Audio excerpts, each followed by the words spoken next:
What up, YouTube? Welcome to my channel. I'm Anthony TV. Look, do me a favor, if you're new to the channel, hit that subscribe button for me, like this video, and drop a comment if you got some comments.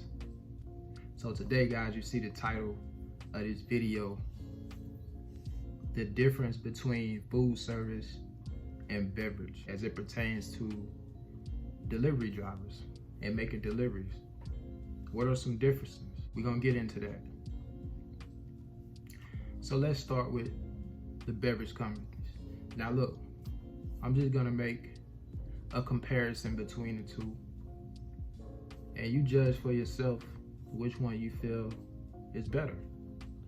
To each his own, right? But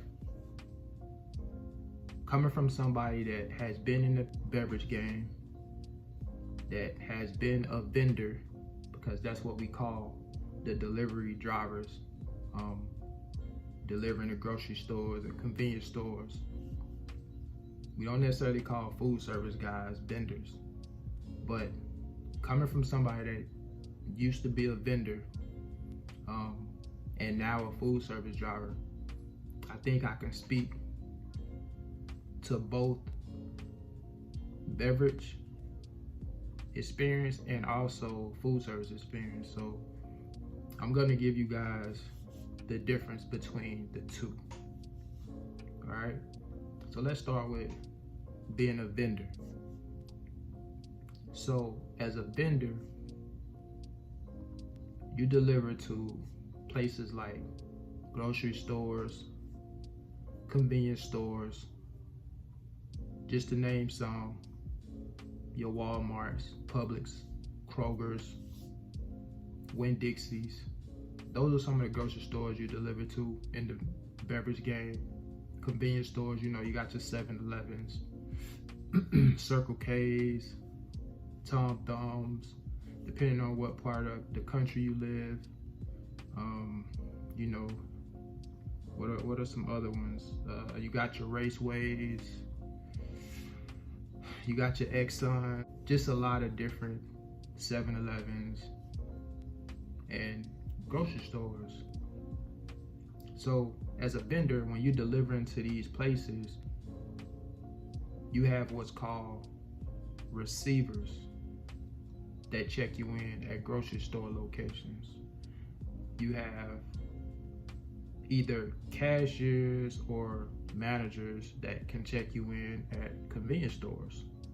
So I want to break this all the way down, right? Just to give the people who've never been in the beverage game an idea as to the differences between working in the beverage game or the beverage industry versus working in the food service industry. I want to paint a picture so you guys that have never experienced working in the beverage game, I want you to know what it's like. So I'm gonna break this all the way down. So when you deliver to a grocery store, for example, as a vendor, this is the process you have to go through. So let's use a Walmart for example. If you are a beverage guy or a vendor delivering to Walmart, let's say you work for Coke, this is the process.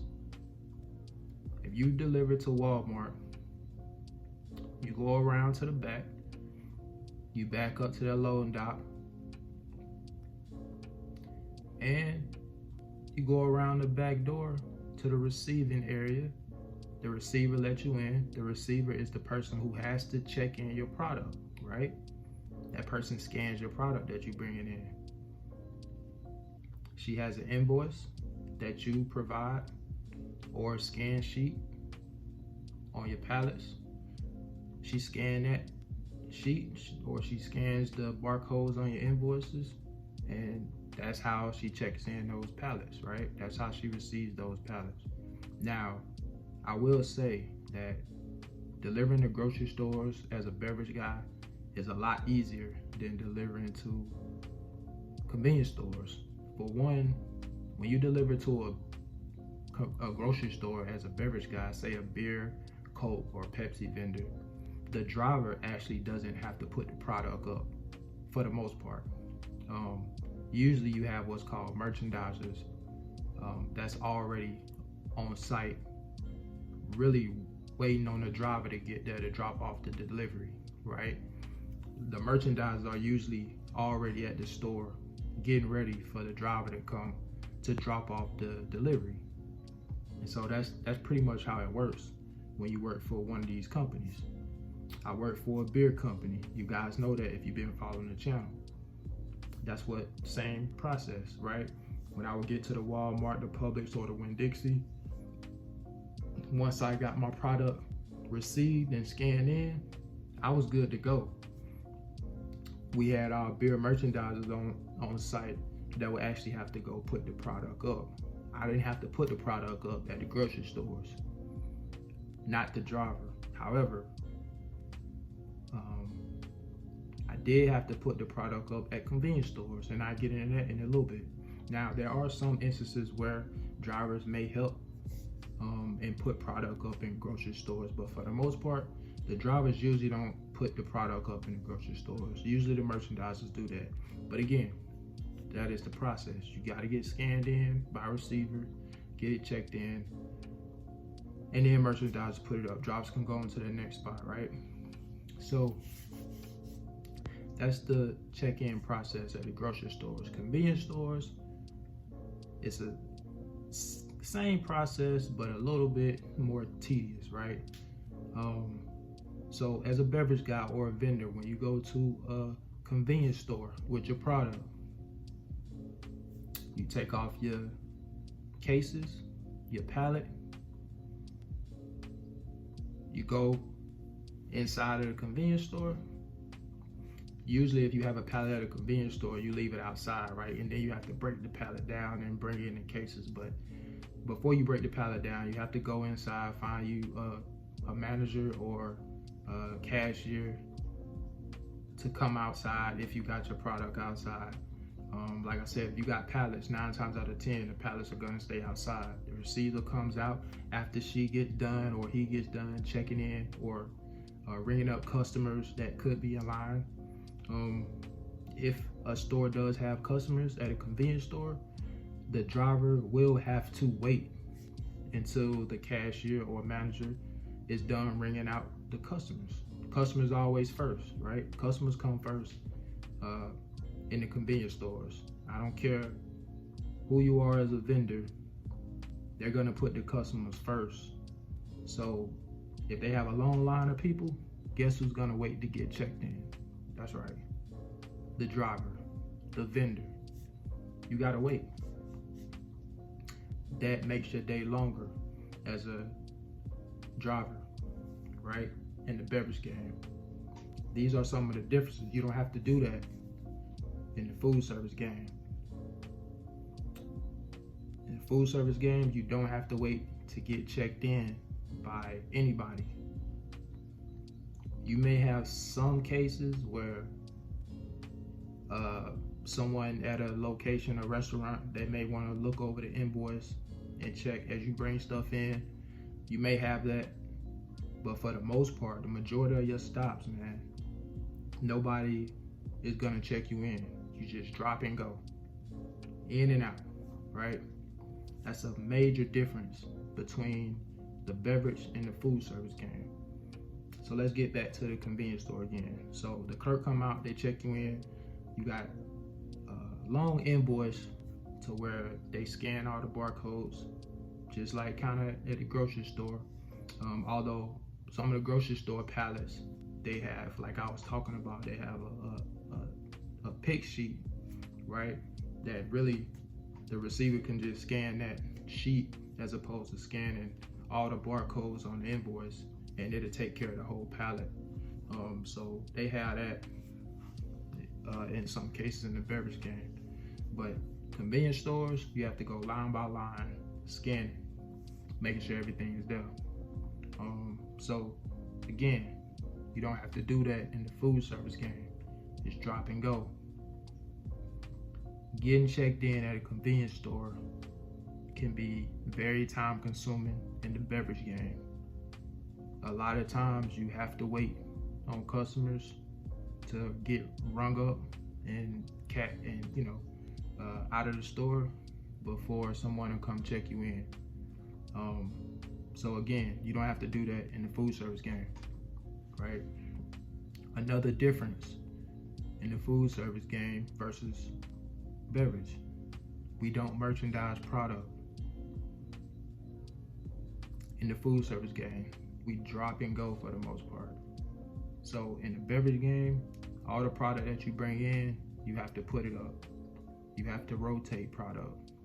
You don't have to do that in food service. We don't rotate any product. There are some cases where you have to put some product up at a particular location. Depending on the stop, you may have that. But again, that's kind of like a one-off, right? Usually, food service guys, we just drop and go. I have a couple stops on my route where I actually have to put some product up. But that's probably 2 stops that I have to put some product up. It's not merchandising or anything like that, but I do have to put some product up. So you may have that on occasion, but it's very rare. Like I said, the majority of the time you drop in and go. So just know, man, there is a difference between the two. And the biggest difference is the pay difference. But, you know, I feel like we talk about that a lot. I got videos talking about the pay difference between beverage and food service, so I won't get into that in this video. Just do your research. If you're only thinking about the money, as a new CDL driver, and you're trying to stay local, if you're only thinking about the money, definitely do your research. If you're trying to go to the company that makes the most money, do your research. I don't have to say it on this video. You know, there may be some people in the comments that voice their opinion on the pay difference. I'll let them do that. But my advice to you is just do your research. Do your research, man. But look,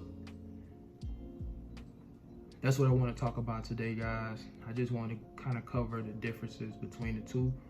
One similarity between the two is both of them are local jobs. Both of them are local jobs. Home every night. So if you want to stay local, you can either go into beverage or you can go into food service. They're both local jobs.